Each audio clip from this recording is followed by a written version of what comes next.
الحمد لله وكفى وسلام على حبيبه المصطفى أما بعد فأعوذ بالله من الشيطان الرجيم بسم الله الرحمن الرحيم إن الله وملائكته يصلون على النبي يا أيها الذين آمنوا صلوا عليه وسلموا تسليما معدن الجود والكرم بحمدہ تعالی و بکرم مصطفیٰ صلی اللہ تعالی علیہ وسلم۔ آج کی رمضان المبارک کی پہلی تراویح میں ہم نے قرآن عظیم کا ایک پارہ مکمل تلاوت کیا ہے۔ اللہ عز و جل ہمیں مکمل قرآن عظیم صحیح تجوید کے ساتھ پڑھنے اور آپ سب کو صحیح سننے کی توفیق عطا فرمائے۔ میرے عزیزو، رمضان کی بہاریں آ چکی ہیں۔ کسی مہمان کے انتظار کرتے کرتے جب وہ گھر آ جاتا ہے تو خوشیاں دوبالا ہو جاتی ہیں۔ یہ اللہ تعالیٰ کا کتنا بڑا کرم و احسان ہے کہ رجب سے ہم دعا کرتے رہتے ہیں کہ اے اللہ رجب و شعبان میں برکت دے دے اور رمضان تک ہماری زندگی کو پہنچا دے، اور رب تعالیٰ نے آپ سب کی سن لیا اور رمضان آپ سب کو دے دیا۔ ورنہ آج بھی کچھ لوگوں کی موت ہوئی ہے، آج کے دن بھی کئی لوگوں کی موت ہوئی ہے، چاند دکھنے سے پہلے بھی کچھ لوگ قبرستان جا چکے ہیں۔ وجہ یہ ہے کہ وہ رجب بھی پا لیے، شعبان بھی پا لیے، مگر ان کی زندگی میں اس سال کا رمضان نہیں لکھا ہوا تھا، اور جسے رمضان مل گیا اللہ کا ایک اور احسان اس کے ساتھ ہے۔ لہٰذا اے سنی مسلمانوں، اس کی قدر کرو، اسے ہلکے میں نہ لو۔ رمضان المبارک جیسے آ جاتا ہے تو اللہ تعالیٰ سب رزق کے دروازے کھول دیتا ہے، اور تمہارے لیے اتنے انتظامات اس نے کر رکھے ہیں کہ شیاطین چھیڑ چھاڑ کے لیے تمہارے ساتھ نہ رہیں، ان کو بند کر دیا گیا کہ تم خالص اللہ کی عبادت کرتے رہو، کوئی شیطان تمہیں پریشان نہ کرے۔ اس لیے تو قید کر کے رکھا گیا شیطانوں کو، جب تک عید کا چاند نظر نہیں آئے گا کوئی شیطان نہیں اترے گا۔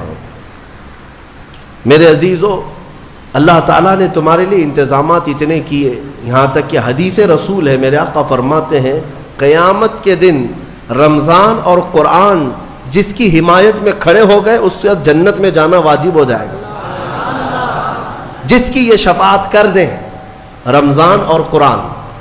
اور ساتھ میں میرے آقا صلی اللہ علیہ وسلم نے یہ بھی فرمایا، یاد رکھو رمضان اور قرآن جس کے خلاف کھڑے ہو گئے تو پھر اس کو دوزخ میں جانا واجب ہو جائے گا۔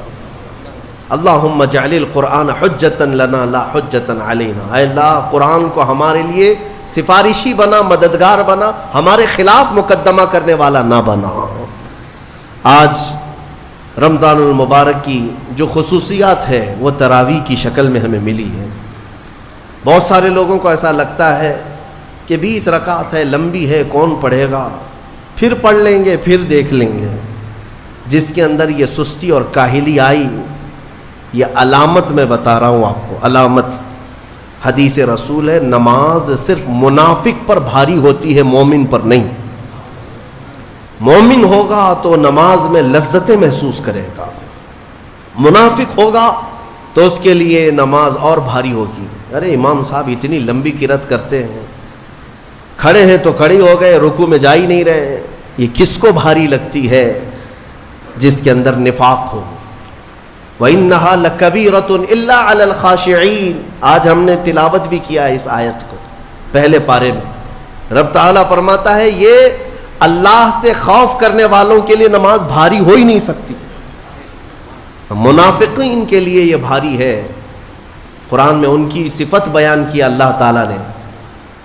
منافقین جب نماز کے لیے کھڑے بھی ہوتے ہیں، یراؤن الناس، لوگوں کو دکھانے کے لیے کھڑے ہوتے ہیں، اور لوگوں کو دکھانے کے لیے کھڑے ہوتے ہیں، ان کا ایمان نہیں ہوتا کہ اس نماز سے کچھ ملے گا۔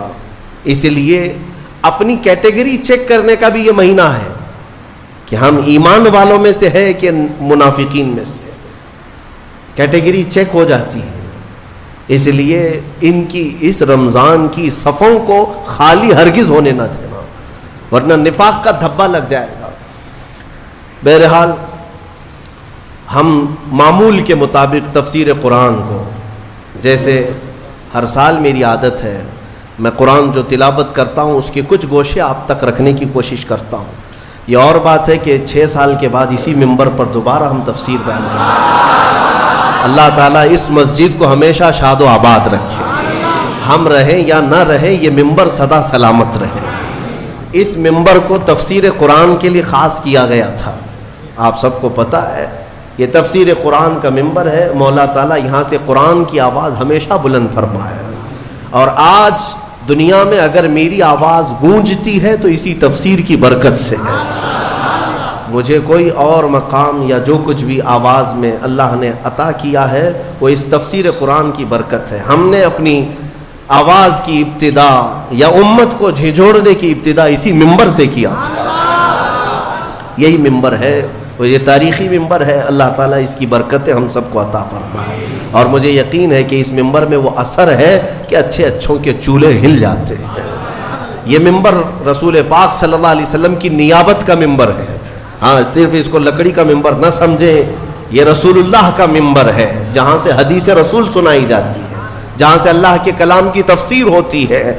اور آج دنیا کو ایک بات میں آپ کو بتا دوں، کسی بم سے، میزائل سے، پیٹرول سے اتنا خوف نہیں لگتا جتنا ایک عالم ربانی کی زبان سے ڈر لگتا ہے. وجہ یہ ہے کہ دنیا کو پتہ ہے کہ سارے بم اتنا کام نہیں کرتے جتنا ایک عالم کی زبان کام کرتی ہے. ہاں، میں یہ زبان اس لیے کہ اللہ تعالیٰ ان زبانوں سے امتوں کے دل میں انقلاب پیدا کرتا ہے. اللہ تبارک و تعالیٰ ہمیشہ وہ برکت ہمیں عطا فرمائے. آج قرآن کی جو تلاوت ہم نے کی ہے وہ سورہ بقرہ، سورہ فاتحہ کے بعد پہلی سورہ قرآن میں سورہ بقرہ ہے. سورہ بقرہ سب سے بڑی سورہ ہے قرآن پاک میں. تقریباً 2.5 پارے پر مشتمل ہے، 280 کے قریب آیات ہیں. اور سورہ بقرہ کی بڑی برکتیں بھی ہیں. ایک روایت میں ملتا ہے کہ پورے قرآن کا جو کچھ بھی مضمون ہے اللہ نے وہ سب سورہ بقرہ میں بیان کر دیا. پورے قرآن میں جو کچھ بھی ہے وہ سورہ بقرہ میں، اور جو سورہ بقرہ میں ہے وہ سورہ فاتحہ میں، پورا سورہ فاتحہ میں ہے. اور اسی کو مولا کائنات علی مرتضیٰ نے فرمایا کہ اگر میں سورہ فاتحہ کی تفسیر لکھنے بیٹھ جاؤں تو 70 اونٹوں کو بوجھل کر سکتا ہوں. کیوں؟ اس لیے کہ سورہ فاتحہ ہی قرآن کا نچوڑ ہے، قرآن کا خلاصہ ہے. بہت ساری آیتیں ہیں تفسیر بیان کرنے کے لیے، وقت اتنا نہیں ہوتا. مختصر سی چند چیزیں آپ کے سامنے رکھتے ہیں. ایک اہم آیت اس میں آئی ہے. میں تفسیر سننے کے پہلے آداب بھی بتا دوں آپ. قرآن پڑھنے کے بھی آداب اور تفسیر سننے کے بھی آداب. ظاہر سی بات ہے کچھ آداب وہ ہیں جو ظاہر سے تعلق رکھتے ہیں. وضو سے ہونا چاہیے نماز قرآن پڑھنے کے لیے. لا یمسہ الا المطہرون، اس کو صرف اور صرف پاکیزہ لوگ چھوئیں گے. کس کو؟ قرآن پاک کو. تلاوت کرنے کے لیے وضو شرط ہے یا نہیں؟ چھونے کے لیے سب کو پتہ ہے. ادب یہی ہے، ظاہری ادب یہ ہے کہ پاک رہے، جنوبی نہ رہے، حیض و نفاس والی عورت نہ رہے. قرآن پاک کے لیے یہ ظاہری آداب ہوئے. کچھ باطنی آداب بھی ہیں. قرآن پڑھنے کے لیے کچھ باطنی آداب بھی ہیں. تم 10 بار نہا لو، 10 بار وضو کر لو، قرآن کو ظاہری آداب کے اعتبار سے چھو تو سکتے ہو. باطنی آداب میں سب سے پہلی شرط یہ ہے قرآن پڑھنا ہو یا سننا ہو تو عشق مصطفیٰ ہونا چاہیے. ہاں، بغیر حب مصطفیٰ کے اگر قرآن پڑھے گا تو پھر گمراہی کی طرف بھی جا سکتا ہے. قرآن تو قرآن ہے. حدیث رسول کے بارے میں کہا گیا بخاری شریف کے بارے میں کہ بے عشق مصطفیٰ پڑھتے ہیں جو بخاری. سنا ہے نا آپ نے؟ بے عشق مصطفیٰ جو پڑھتے ہیں بخاری. آتا ہے بخار، ان کو آتی نہیں بخاری. بخار آ جائے گا لیکن بخاری نہیں آئی. جب بخاری کے لیے عشق مصطفیٰ ضروری ہے تو پھر قرآن کے لیے کتنا ہے. اس لیے سب سے پہلی چیز میں آپ کو یہ بتا دوں، قرآن پڑھنا ہے یا سننا ہے، عشق مصطفیٰ شرط ہے. شرط ہے. محمد کی محبت دین حق کی شرط اول ہے. اسی میں ہو اگر خامی تو سب کچھ نامکمل ہے. قرآن کی ایک آیت سنا ہوگا نا آپ نے، لقد جاءکم من اللہ نور، قد جاءکم من اللہ نور و کتاب مبین. مشہور آیت ہے.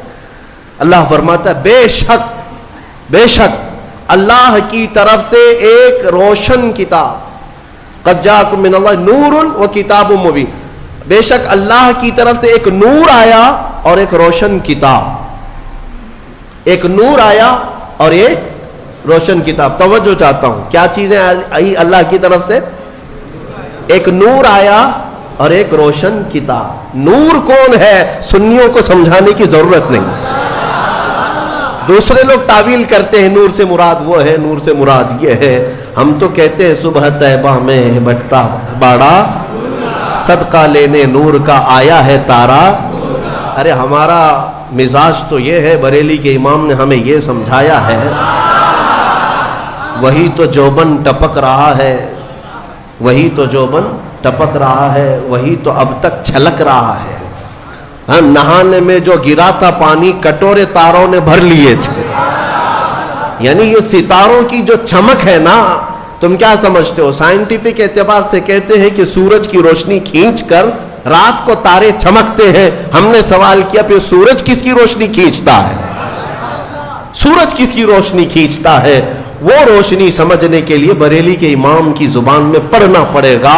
سورج ہو کہ چاند ہو، اعلیٰ حضرت فرماتے ہیں کہ اتار کر ان کے رخ کا صدقہ، اتار کر ان کے رخ کا صدقہ، وہ بٹ رہا تھا نور کا باڑا. اچھل اچھل کر جبی، یہ چاند و سورج اچھل اچھل کر جبی کی خیرات مانگتے تھے. معراج کی شب میں چاند سورج اچھل اچھل کر جبی کی خیرات مانگتے تھے کہ اللہ یہ تیرے حبیب کا جو اترن ہے، نہانے میں جو گرا ہے اور پیشانی مبارکہ سے جو پانی ٹپکا ہے، چاند کہتا ہے وہ میری جھولی میں دے دیا جائے اور سورج کہتا ہے میری جھولی میں دے دیا جائے. جو بات میں عرض کر رہا ہوں وہ یہ ہے کہ قرآن میں اللہ نے کیا فرمایا؟ بے شک اللہ کی طرف سے تمہارے پاس کیا آیا؟ ایک نور آیا اور دوسرے روشن کتاب. جس کو ہم نے آج پڑھا وہ روشن کتاب. تراویح میں جو پڑھا وہ کون سی کتاب ہے؟ روشن کتاب. روشن ہی ہے حقیقت میں، جو پڑھتا ہے وہ بھی روشن ہوتا. روشن کتاب آئی اور ایک نور آیا. دونوں کا کیا کمبینیشن ہے؟ دونوں کا کیا تعلق ہے؟ اللہ کی طرف سے ایک نور آیا اور ایک روشن کتاب. یہاں اگر ایسا ہوتا کہ بے شک اللہ کی طرف سے کتاب آئی اور ایک نور آیا، نہیں، اللہ کی طرف سے ایک نور آیا پھر روشن کتاب. پتہ یہ چلا لائٹ سب بند کر دیں اور کتاب کھولیں، کیا پڑھ پاؤ گے؟ پڑھ پاؤ گے؟ ساری لائٹ میں بند کرتا ہوں اور تمہارے سامنے کتاب رکھتا ہوں، پڑھو، کچھ نہیں پڑھ پاؤ گے. ادھر سے ادھر انگلیاں پھیر سکتے ہو. پڑھنے کے لیے روشنی ہونا یہ ضروری ہے. بغیر روشنی کے کتاب نہیں پڑھی جا سکتی. اسی لیے آیت میں اللہ نے فرمایا بے شک اللہ کی طرف سے پہلے کیا آیا؟ نور آیا، پھر کیا آئی؟ روشن کتاب. اب اس روشن کتاب کے لیے یہ کرنٹ والی لائٹ نہیں، نور مصطفیٰ کی روشنی ضروری ہے. جب نور مصطفیٰ میں پڑھو گے تو اس کتاب سے ہدایت بھی پاؤ گے. الحمدللہ اہل سنت و جماعت کے حصے میں وہ ہدایت آئی کہ ہم عشق مصطفیٰ کی زبان میں قرآن پڑھتے ہیں. الحمدللہ. آج بہت ساری باتیں تھی لیکن ایک آیت کی طرف میں لے جاتا ہوں.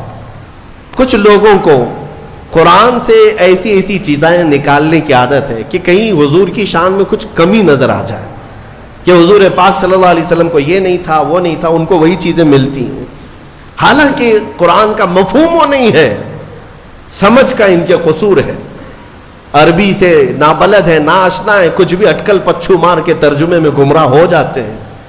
لیکن قرآن نے آداب سکھائے. توجہ چاہتا ہوں. آج ہم نے ایک آیت پڑھی ہے سورہ بقرہ میں. اللہ تعالیٰ فرماتا ہے یا ایھا الذین آمنوا لا تقولوا راعنا وقولوا انظرنا واسمعوا وللکافرین عذاب علیم.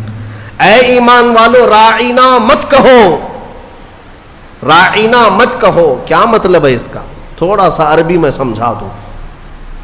ہوتا یہ تھا کہ رسول پاک صلی اللہ علیہ وسلم جب مجلس میں صحابہ کو درس دیتے، کوئی بات اگر کسی صحابی کو سمجھ میں نہ آتی تو وہ یوں کہتے راعینا یا رسول اللہ.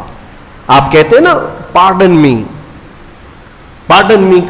ایک ٹیچر کو کہا جاتا ہے کہ دوبارہ ارشاد، دوبارہ ارشاد. کیوں؟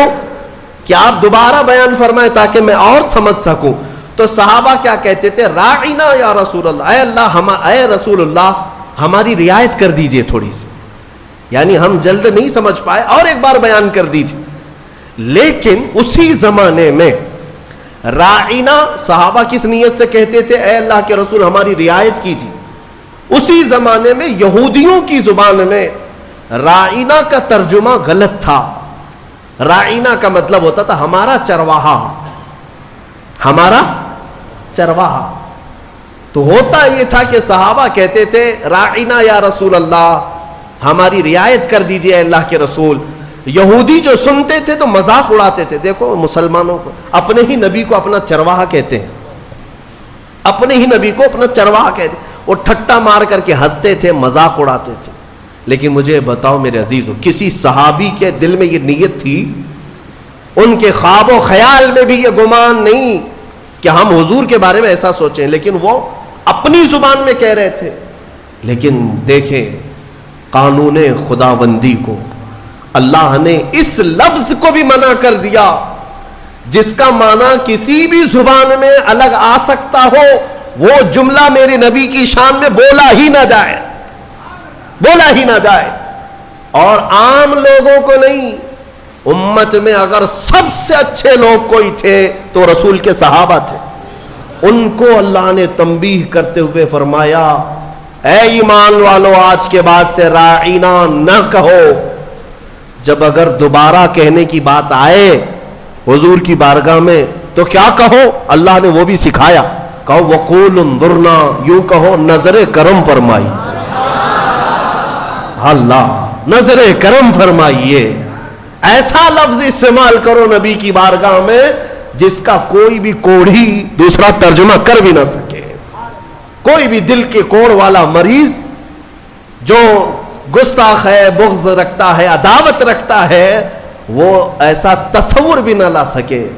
عزیزان گرامی، صحابہ کو جب یہ تنبیہ کر دی گئی تھی، اب ہمارا اور تمہارا حال کیا ہے؟ بعض ایسے لوگ ہیں جو نبی پاک صلی اللہ تعالی علیہ وسلم کے لیے،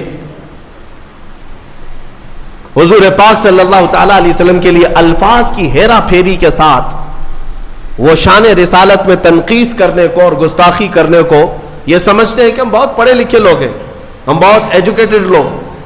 صحابہ کو جب یہ تنبیہ کر دی گئی کہ آپ راعینا نہیں کہیں گے آج کے بعد، اور اتنا ہی نہیں بلکہ آگے یہ بھی تنبیہ کر دیا رب تعالیٰ نے وَقُولُوا انظُرْنَا وَاسْمَعُوا، یہ کہنے کی ضرورت بھی کیوں آئے گی؟ غور سے سنا کرو، جب نبی بیان کرے تو غور سے سنا کرو۔ صحابہ کو اتنی تنبیہ ہے۔ دوسری آیتیں ہیں سورہ حجرات کی، وہ پڑھیں گے تو عش عش کر جائیں آپ۔ مولا فرماتا ہے لا ترفعوا اصواتکم فوق صوت النبی، تم میں سے کوئی بلند آواز سے نبی کی بارگاہ میں بات بھی نہ کرے۔ صحابہ کو کہا گیا۔ یہ بھی آیت کس کے لیے اتری تھی؟ ایک صحابی تھے جن کو سنائی کم دیتا تھا، حضرت قیس۔ کم سنائی جس کو دیتا ہے نا وہ بلند آواز سے بات کرتا ہے، تجربہ معلوم ہوگا آپ کو۔ جس کو کم سنائی دیتا ہے وہ اونچا بولتا ہے۔ اس صحابی کی عادت تھی، وہ زور سے کہتے تھے یا رسول اللہ آپ نے کیا کہا؟ مولا کو یہ بھی پسند نہیں تھا، عتاب نازل فرمایا کہ اگر تم نے بلند آواز سے بات کی میرے نبی کے دربار میں، جتنے اعمال تھے اب کے سب ضائع ہو گئے، سب ختم ہو گئے۔ ان تحبط اعمالکم وانتم لا تشعرون، تمہیں گمان بھی نہیں ہوگا، تمہیں پتہ بھی نہیں چلے گا، سارے اعمال ضائع کر دیے جائیں گے۔ اور ایک ادب میں بتاؤں، میرے گھر میں اگر میں آرام کر رہا ہوں، آپ آئیں گے بلانے کے لیے، کیا کریں گے؟ گھر کے باہر سے آپ بیل ہوگی بجائیں گے، دروازے کو دستک دیں گے، یا میرے نام سے پکاریں گے، ہے کیا اندر سو رہے ہیں، کیا کر رہے ہیں؟ پکاریں گے نا، یہی تو ہے، طریقے یہی ہیں پکارنے کے۔ لیکن بارگاہ رسول کے آداب بھی قرآن میں آئے ہیں۔ صحابہ جب گھر پر جائیں رسول کے، کیا کریں؟ وہ اللہ کے رسول کے گھر کے باہر جانا ہو، دستک دیں، پکاریں، کیا کریں؟ اللہ تعالیٰ فرماتا ہے ان الذین ینادونک من وراء الحجرات اکثرهم لا یعقلون۔ اللہ رب فرماتا ہے وہ لوگ بے شک جو نبی کے حجرے کے باہر کھڑے ہو کر کے نبی کو پکارتے ہیں، ان میں سے اکثر لوگ عقل والے نہیں ہیں۔ جو پکارتے ہیں اس میں اکثر لوگ عقل والے نہیں ہیں. ارے اندر والے کو بلانے کے لیے کیا کہنا پڑے گا, کیا کہنا پڑے گا, پکارنا تو یہ ہے. لیکن مولا فرما رہا ہے وہ عقل والے لوگ نہیں ہیں جو حجرے کے باہر کھڑے ہو کر کے حضور کو پکار رہے ہیں. تو پھر کیا ہے؟ قرآن سکھاتا ہے وَلَوْ أَنَّهُمْ صَبَرُوا حَتَّى تَخْرُجَ إِلَيْهِمْ لَكَانَ خَيْرًا لَهُمْ. رب فرماتا ہے آداب یہ ہے لوگوں کو چاہیے کہ وہ دروازے کے باہر جا کر خاموش کھڑے رہے, میرا رسول خود باہر ہے. ارے نادانوں پوچھو, رسول دروازے بند اندر بیٹھ کر باہر کون کھڑا ہے کیسے جانتے ہیں؟ یہی عقیدہ بریلی کے امام نے ہمیں دیا. اور کوئی غیب کیا تم سے نہاں ہو بھلا, جب نہ خدا ہی چھپا. رسول پاک کو خبر تو ہے کہ دروازے کے باہر کون کھڑا ہے, اسی لیے قرآن کہہ رہا ہے جاؤ تو ہاتھ باندھ کر کھڑے رہو, بس میرا رسول خود ہی باہر آئے گا. پکارنے کے لیے ہم اور آپ ہیں, ہم مجھے پکارو, ہو سکتا ہے مجھے پتہ ہی نہیں باہر کون ہے, لیکن رسول کے لیے نہیں. ایک صحابی آئے, وہ دعا کرانے کے لیے آئے تھے, گھر سے غریب تھے, تنگ دست تھے, ان کے ماں باپ کا انتقال ہو گیا تھا. یہ سوچ کر کے گھر سے نکلے آج میرے والدین کی مغفرت کی دعا کراؤں گا اور میری غریبی دور ہو جائے, تنگ دستی دور ہو جائے, اس کے لیے حضور سے سفارش کروں گا. آئے لیکن دیکھا مجمع ایسا حضور کو سمیٹے بیٹھا ہے, بڑے بڑے صحابہ سامنے, ان کو جانے کی ہمت نہیں ہوئی, دور بیٹھے رہ گئے. عصر سے مغرب تک انتظار کیا, موقع نہیں ملا. مغرب کی اذان ہوئی, نماز کے لیے میرے آقا تشریف لائے. نماز کے بعد پھر حضور بیٹھے, لیکن بڑے بڑے صحابہ نے گھیر لیا. یہ غریب صحابی تھے, دور کھڑے رہ گئے, کہاں پھلان پھلان کر کے جاؤں گا, پیچھے کھڑے رہے. عشاء کی اذان ہو گئی, عشاء تک موقع نہیں ملا. عشاء کی نماز پیچھے پڑے, اور عشاء کے بعد میرے آقا صلی اللہ علیہ وسلم سیدھے اپنے گھر میں جاتے تھے, اب بیٹھک نہیں ہوتی تھی. اب عشاء کی نماز کے بعد حضور اپنے حجرے کی طرف نکلے.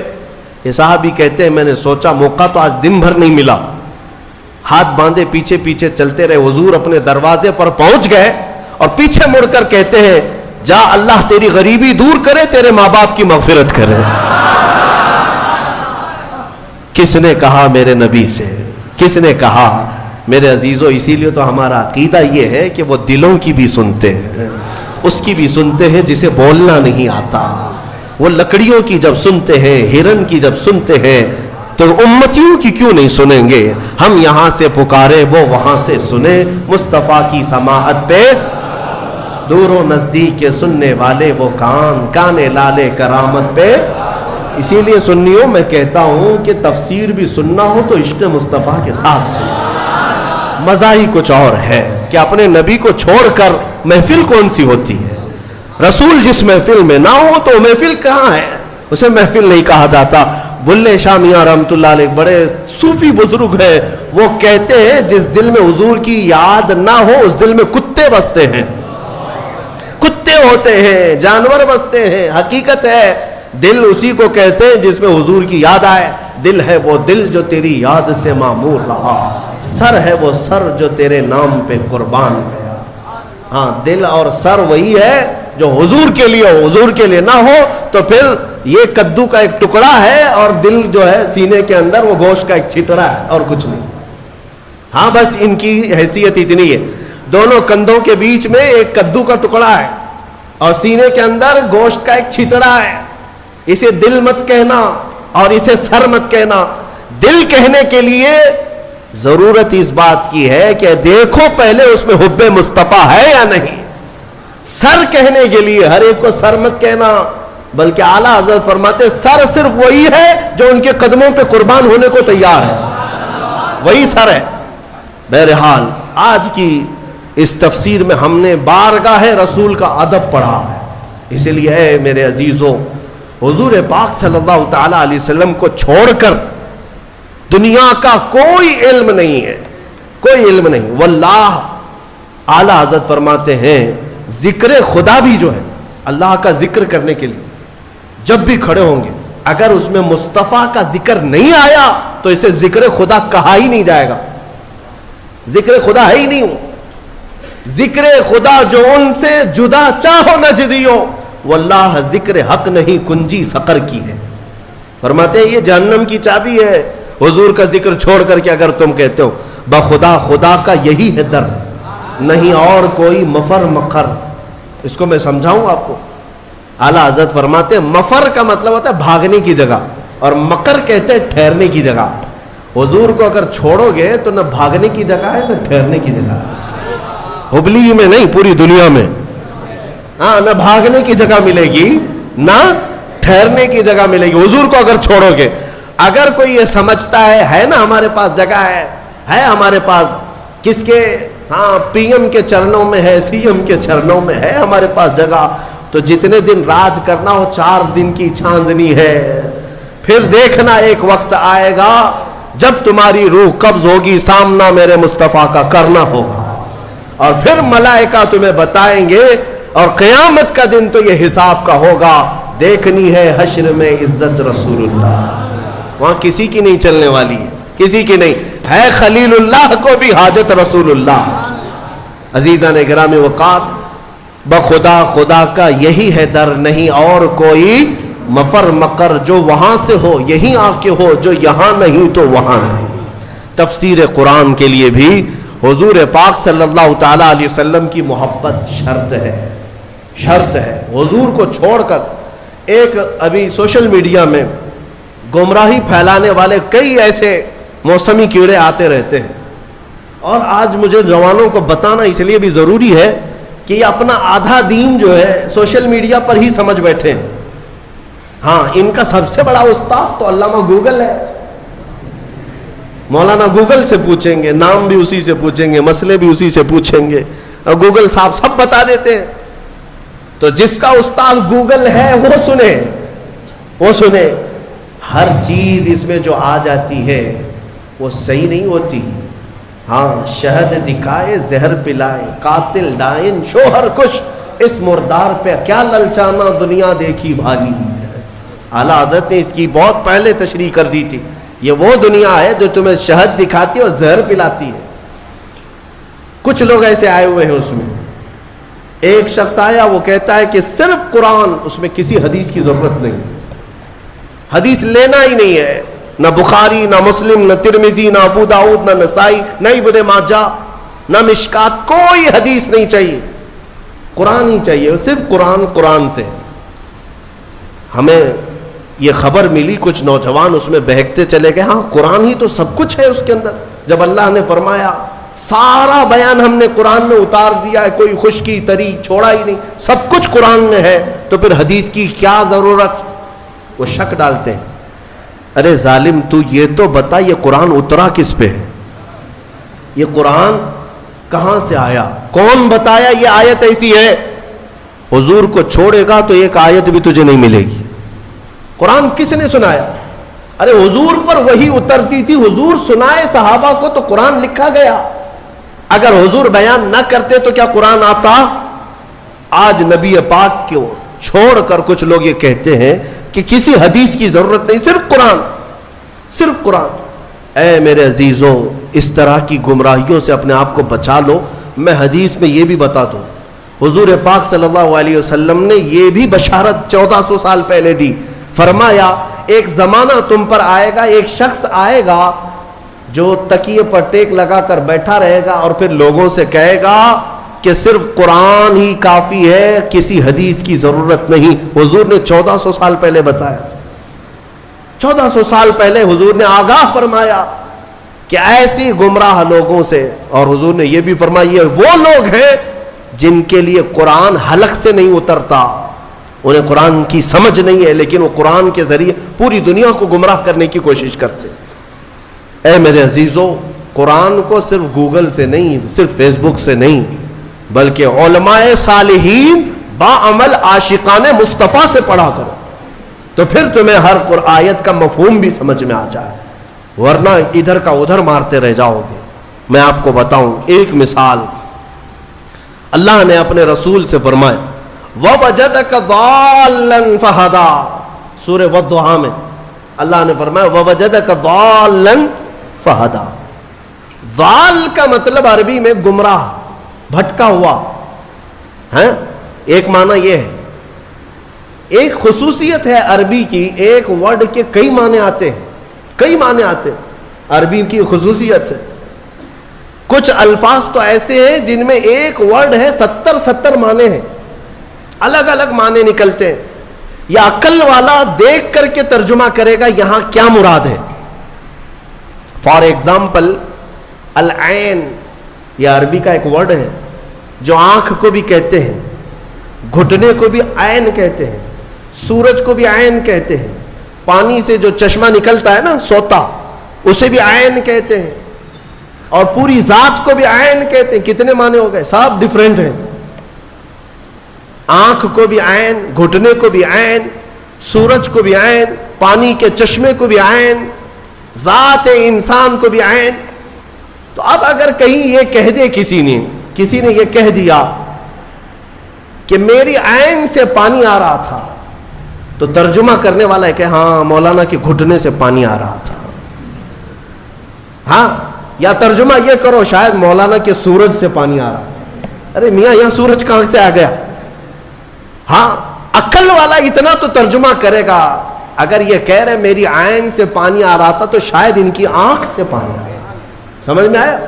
ہاں، اتنی تو سمجھ ماشاءاللہ ہمارا مجمع رکھتا ہے. اگر میں ایک جملہ کہہ دوں تو ترجمہ آپ خود ہی کر لیں گے. مثال کے طور پر اگر میں یہ کہہ دوں عربی میں کہ آج عین 6:30 بجے نکل گیا، تو آپ ترجمہ کیا کریں گے؟ مولانا کا گھٹنا 6:30 بجے نکل گیا. یہ کریں گے؟ آپ کیا کریں گے؟ سچ بتاؤ. سورج. الحمدللہ، یہ عقل ہے، یہ اتنی سمجھ ہے کہ سورج آج 6:30 بجے نکل گیا، یہ مطلب ہے. لیکن آؤ، جس کی مت ماری جاتی ہے، جس کے اندر عشق مصطفیٰ نہ ہو، کوڑ ہو، وہ ایسے ہی ترجمے کرتا ہے. ضال کا مطلب ہوتا ہے راستہ چھوڑا ہوا، بھٹکا ہوا. لیکن کچھ اچھے معنی بھی آتے ہیں اس کے، کچھ اچھے معنی بھی آتے ہیں. لیکن اچھے مکھی کو کہاں نظر آتے ہیں؟ وہ جسم میں جہاں زخم ہوگا وہیں بیٹھے گی نا. زخم جہاں دیکھتی وہاں بیٹھے گی، کیونکہ مکھی کو پیپ پینے کا شوق ہے، خون پینے کا شوق ہے. اچھی جگہ نہیں بیٹھتی. بہرحال بلا تشبیہ و بلا تمثیل، حضور پاک صلی اللہ علیہ وسلم کو جب اللہ نے فرمایا وَوَجَدَكَ ضَالًّا فَهَدَىٰ، اے محبوب ہم نے آپ کو ضال پایا، تو کچھ لوگوں نے یہاں یہ تیر مار دیا، اے رسول ہم نے آپ کو بھٹکا ہوا پایا تو اب ہدایت دے دیا، آپ کو گمراہ پایا تو ہدایت دے دیا. ظالموں، اگر رسول ہی گمراہ ہے تو پھر امت کو کیا ہدایت دے؟ وہ خود بھٹکے ہوئے اگر تھے تمہارے ترجمے کے حساب سے. بے عشق مصطفیٰ جب اس طرح کی تک بندیاں کرو گے، تیر مارو گے، تو یہی ہوگا. ان سے جا کر پکڑ کر کوئی پوچھے کہ رسول گمراہ کب تھے کہ اللہ نے انہیں ہدایت دیا؟ اگر وہ بھٹکے ہوئے تھے، گمراہ تھے، اور اللہ نے ان کو ہدایت دیا، تو ہمارا عقیدہ ہی ختم ہو گیا کہ رسول معصوم ہوتے ہیں. عقیدہ ہی ختم ہو جائے. اسی لیے پھر ایسے جملوں کو سمجھنے کے لیے عشق کے امام کے دربار میں جانا ہو، جو حضور کی محبت بھی رکھتا ہو. اور وہ بریلی کے امام کی بارگاہ میں جب ہم پوچھتے ہیں وَوَجَدَكَ ضَالًّا فَهَدَىٰ کا کیا مطلب نکلتا ہے، تو وہ عشق میں ڈوبی ہوئی زبان سے کہتا ہے اے محبوب ہم نے آپ کو اپنی محبت میں خود رفتہ پایا تو اپنی طرف راستہ دے دیا. کیا ترجمہ ہے؟ خود رفتہ کا مطلب کیا ہوا؟ محبوب کو ڈھونڈنے کے لیے کبھی کوئی ادھر جا رہا ہے، کبھی ادھر جا رہا ہے. اس کو بھٹکا ہوا نہیں کہتے، اپنے محبوب کو تلاش میں سرگرداں ہے. ترجمہ کا حق بھی ادا کیا اور بارگاہ رسول کا ادب بھی محفوظ ہے. اس لیے میں کہتا ہوں کہ پہلے نور کی ضرورت ہے، پھر روشن کتاب. اگر نور نہ ہو تو روشن کتاب نہیں نظر آئے گی. اس لیے نور مصطفیٰ کا واسطہ ضروری ہے، حوالہ ضروری ہے. انشاءاللہ اس بار ہم جو بھی تفسیر کریں گے وہ نور مصطفیٰ کی برکت سے کریں گے انشاءاللہ. اور ہم کوشش یہ کریں گے کہ کوئی تفسیر ہماری ذکر مصطفیٰ سے خالی نہ ہونے پائے. کوئی تفسیر ہماری، کوئی مجلس اور کوئی محفل ہماری ذکر مصطفیٰ سے خالی نہ ہونے پائے. اس لیے کہ ہمیں جو کچھ بھی ملا ہے یا رسول اللہ وہ تمہاری بدولت ملا ہے. اور اگر ہماری زبانیں تمہارا ذکر نہ کرے تو پھر یہ زبان کس کام کی ہے؟ دہن میں زبان تمہارے لیے، بدن میں ہے جان تمہارے لیے. یا رسول اللہ ہم آئے یہاں تمہارے لیے، اٹھے بھی وہاں جب ہم انہی کے لیے آئے ہیں تو پھر کیوں نہ ان کا ذکر کریں. ہم مسلمان ساتھ میں اللہ تعالیٰ کا یہ شکر بجا لاتے ہیں کہ مولا تو نے اپنے حبیب کے چاہنے والوں کی جماعت میں ہمیں بنایا ہے, ہمیں اس جماعت میں رکھا جو صبح اٹھتی ہے تو مصطفیٰ جان رحمت پہ لاکھوں سلام کہتی ہے, اور اپنا سلام نمازوں کا پھیرتی بھی ہے تو کھڑے ہو کر یا نبی سلام علیکہ کہتی ہے. یعنی مولا کا یہ کتنا بڑا احسان ہے کہ اس نے اپنی عبادتوں کے لیے مسجد میں بلایا, لیکن ہماری مسجدیں عبادت خداوندی کے ساتھ ساتھ مدینے کی طرف توجہ بھی دلا دیتی ہیں, مدینے کی طرف رخ کرنا بھی سکھا دیتی ہے. وہ مسجد ہی کیا جو مدینے کا رخ نہیں دکھاتی, وہ مسجد ہی کیا جو مصطفیٰ کے چہرے کی تڑپ نہیں پیدا کرتی, دیدار کی تڑپ نہیں پیدا کرتی. اللہ تبارک و تعالی ہمیں کہنے سننے سے زیادہ عمل کی توفیق عطا فرمائے. سورہ بقرہ کی وہ تفسیر, پچھلی تفسیریں ہوں گی, آپ اس کو بھی سن لیں. ہم نے کافی سالوں سے جو تفسیریں کی ہیں موجود ہے, اس میں جو آیتیں آئی ہیں اجمالاً اگر میں ذکر کروں تو پہلے اللہ نے ایمان والوں کی تعریف فرمائی. سب سے پہلے جو شروع ہو رہا ہے یؤمنون بالغیب, وہ لوگ جو غیب پر ایمان لاتے ہیں, اللہ نے ایمان والوں کی تعریف کی. اس کے بعد کافروں کی مذمت کی کہ کچھ کافر ایسے ہیں جن کے دلوں پر اللہ نے مہر لگا دی, انہیں کچھ اب سمجھ میں نہیں آئے گا. ختم اللہ علی قلوبہم وعلی سمعہم وعلی ابصارہم غشاوہ, ان کے دلوں پر مہر لگا دی گئی, ان کی آنکھوں پر پردہ پڑا ہے, ان کے کانوں کو کچھ نہیں سنائی دے گا. کیا حق بات نہیں نظر آئے گی, حق بات نہیں سنائی دے گی, حق بات سمجھنے کی طاقت نہیں ہوگی.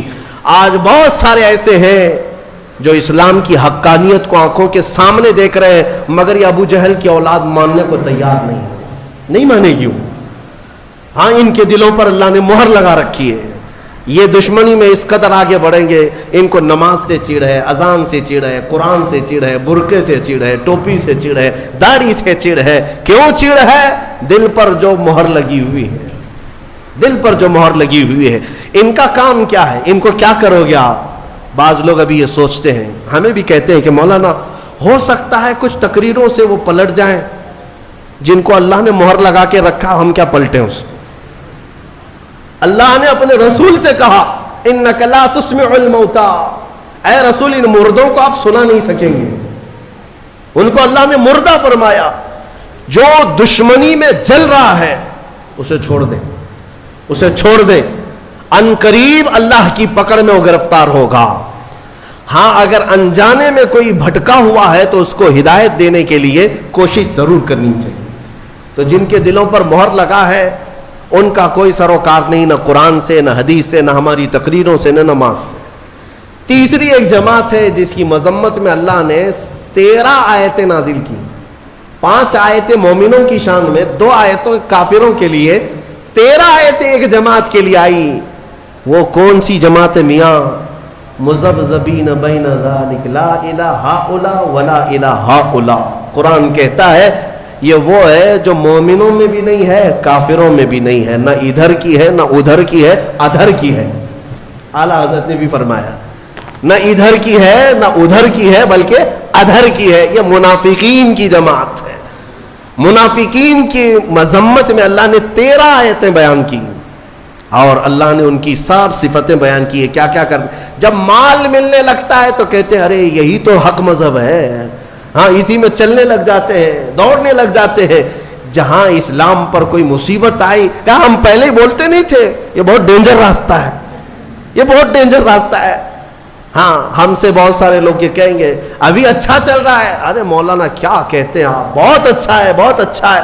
اور کبھی اگر ہمارے اوپر کوئی پکڑ آئی یا کوئی مصیبت میں نازل آئے, ہم پہلے ہی کہتے تھے مولانا بہت بولتا تھا, پہلے ہی بولتے تھے ہم, کیا ضرورت تھی, گھر میں بیٹھنا چاہیے تھا. مدینے کے کچھ منافقین جنگ احد کے بارے میں بھی ایسے ہی کہنے لگے. جب مسلمانوں کو شکست ہوئی جنگ احد میں تو واویلا مچائے, ہم پہلے ہی بولتے تھے نہیں جانا چاہیے تھا, ارے اپنے پاس اتنا ہتھیار نہیں, کچھ نہیں ہے, کیا ضرورت تھی جانے کی. یہ منافقین کی جماعت, ان کی اللہ نے صفات بھی قرآن میں بیان کر دی. اور میں کہتا ہوں میرے عزیز, میں نے اپنی ایک تفسیر میں کہا بھی تھا یہ چوہے ہیں, چوہے اپنی جماعت میں یہ چھپے ہوئے چوہے ہیں. یہ غدار لوگ جو ہوتے ہیں یہ کرتے کیا ہیں؟ سیم چوہا گھر میں جو رہتا ہے نا چھوٹا ہوتا ہے لیکن بڑی بڑی تار کاٹ دیتا ہے. کبھی کرنٹ کی تار کاٹ دیا, کبھی گیس کی پائپ لائن کٹ کر دیا. کرنٹ کی تار کھا جاتا ہے تو بجلی سپلائی بند, لائٹ بھی نہیں چل رہی, کچھ بھی نہیں ہو رہا. اور گیس کی پائپ کھا جاتا ہے کبھی تو گیس لیک ہو جائے, گھر بھی جل سکتا ہے تو چوہا چھوٹا لیکن تار کاٹ دیتا ہے, تار کاٹ دیتا ہے. منافق یہی ہے, گھر کے اندر رہتا ہے, مین تار کاٹتا ہے کہ مدینے سے بجلی سپلائی آ ہی نہ سکے, مدینے سے کوئی تمہارا پاور پہنچ ہی نہ سکے, تار کاٹ دو. مومنوں کو اسلام سے جڑی ہوئی جو شناختیں ہیں یہ کاٹ دیتا ہے. اور منافقین سے بچنے کے لیے کرنا کیا چاہیے؟ کیا کرو گے, کیسے پہچانو گے ان کو؟ جماعت کے اندر جو موجود ہوتے ہیں غدار منافقین, جو اپنی قوم کو بیچ آتے ہیں, ان کی داڑھی ٹوپی سفید جبے کبے پہ مت جانا, ہاں یہ کوئی علامت نہیں یہ ایمان والوں کی. منافقین جو دین کو بیچ آتے ہیں ان سے بچنے کے لیے سیم وہی تھیوری ہے. گھر میں چوہے کو بھگانے کے لیے کیا کرتے ہیں؟ دوا نہیں میاں, دوا مارنے سب دوا نہیں ہوتے, دوا زہریلی ہوتی ہے, آپ کو بھی اثر کر جائے گی. سمپل سی بات ہے, بلی پال لو. کیا کرتے ہیں؟ بلی پالتے ہیں. اور بلی کیا ہے, سارے چوہوں کو پکڑ لے گی کیا؟ نہیں پکڑے گی. میاؤں میاؤں کہتی ہے تو چوہے بھاگ جاتے. بلی کی آواز سے چوہے نہیں آتے. ہمارے بزرگوں نے فرمایا اسی طرح یہ چھپے ہوئے غدار اور منافقین جو چوہے ہیں تمہاری جماعت کو کاٹتے ہیں, ان سے ان کو دور بھگانے کے لیے علماء صالحین اور عاشقین کو اپنی جماعت میں رکھا کرو. ہاں محلے میں ہر آبادی میں وہ عالم برحق ہونا چاہیے جو رسول پاک کا عشق رکھتا ہے. وہ میاؤں میاؤں کرتا رہے گا, یہ چوہے بھاگتے رہیں گے. ہاں ان سے تمہاری حفاظت ہوگی. عزیزان گرامی, منافقین کی مذمت میں اللہ نے 13 آیتیں بیان کی. اس کے بعد اس بارے میں آدم علیہ السلام کی تخلیق کا ذکر ہے, موسیٰ علیہ السلام کی امت کا ذکر ہے, اور سورہ بقرہ جس وجہ سے یہ ہوئی ہے نام اس کا, وہ پورا واقعہ موجود ہے. بنی اسرائیل میں ایک گائے کو ذبح کیا گیا تھا. اب ظاہر سی بات ہے گائے کے ذبح کی تفسیر بیان کروں گا تو کچھ لوگوں کو لگے گا کہ یہاں پر بھی آتنک والی زبان استعمال کی جا رہی ہے. ارے اس پر تو بینڈ ہے. بنی اسرائیل میں بینڈ نہیں تھا, بنی اسرائیل کی بات کر رہا ہوں. مولانا ابھی اگر یہ گائے کے ذبح کی بات کر رہے ہیں تو آپ کو معلوم ہونا چاہیے یہ پچھلے 2 سال کی پہلے کی بات ہے. مجھے خواب و خیال میں بھی نہیں تھا. سورہ بقرہ کی ہم تفسیر کر رہے ہیں, کوئی صاحب کہہ رہے ہیں گائے پر تو بند ہے نا. ارے میاں بنی اسرائیل میں بند نہیں تھا, وہ 4000 سال پہلے کی جماعت ہے, ان کے زمانے میں. اور وہ بھی کھانے کے لیے نہیں, وہ تو حضرت موسیٰ علیہ السلام کا ایک معجزہ ظاہر کرنا تھا. ایک آدمی قتل ہو گیا تھا, مرڈر ہو گیا تھا, اس کو کس نے مارا یہ معلوم کرنا تھا. تو اللہ تعالیٰ کی حکمت ہے, اللہ نے اس قوم کو حکم دیا موسیٰ علیہ السلام کی زبان کے ذریعے سے, جاؤ ایک گائے ذبح کرو. اور وہ گائے بھی کیسی, جو کسی کھیت میں نہ جوتی ہو, نہ کسی نے اس کو خود سے پالا ہو, وہ اپنے آپ سے پلی ہو, اور کلر بھی اس کا نہ سفید نہ کالا بلکہ پیلے کلر کی ہو, بچی بھی نہ ہو بوڑھی بھی نہ ہو, بالکل جوان ہو. ایسی گائے کہاں ملے گی؟ بنی اسرائیل ڈھونڈ کر کے لائے, وہ بھی بڑی قیمت میں. کتنی قیمت؟ گائے کے وزن کے برابر سونا اور چاندی دے کر ایسی گائے لے کے آئے. یہ تفصیلی واقعہ ہے. اس گائے کو ذبح کر کے اس کی دم لے کر وہ مرے ہوئے آدمی کو مارا گیا, وہ زندہ ہو گیا. اور اس نے بتایا مجھے کس نے قتل کیا, میرے چچیرے بھائی نے مجھے مارا مال کی لالچ میں. اور وہ زندہ ہوا, بتایا اپنے قاتل کو, اور پھر مر گیا. بس اتنا کام تھا. یہ جو پورا واقعہ ہوا ہے اسی کا ذکر اس پارے میں آیا, جس کی وجہ سے اس سورے کا نام سورہ بقرہ رکھا گیا ہے. سورہ بقرہ, بکرا نہیں, بکرا جو ہے یہ مینڈے دمبے کو کہتے ہیں, بقرہ ہے, بکرا گائے کو کہتے ہیں. اللہ تبارک و تعالیٰ اس سورے کی برکتیں ہم سب کو عطا فرمائے. قرآن کو صحیح سمجھ کر پڑھنے کی توفیق عطا فرمائے. تلاوت کے آداب, تفسیر کے آداب ملحوظ رکھنے کی ہمیں توفیق عطا فرمائے. مولا اس رمضان کو ہم سب کے لیے برکتوں اور رحمتوں والا بنا دے, ہماری بخشش اور مغفرت کا سبب بنا دے. وآخر دعوانا ان الحمد للہ رب العالمین. اور ایک دعا کی درخواست آئی ہے ہمارے جناب محمد صادق کپیالور صاحب جو تقریباً 3 سال سے لکھنؤ کی جیل میں قید ہیں اور بے قصور کچھ مسلمانوں کو اس طرح ظالم قید و بند کی صحبتیں میں رکھتے ہیں.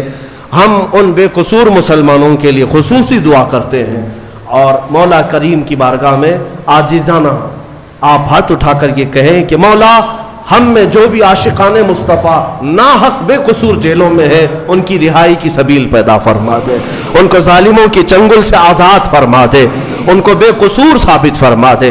وصلی اللہ تعالی علی خیر خلق محمد وآلہ واصحابہ اجمعین برحمتک یا ارحم الراحمین.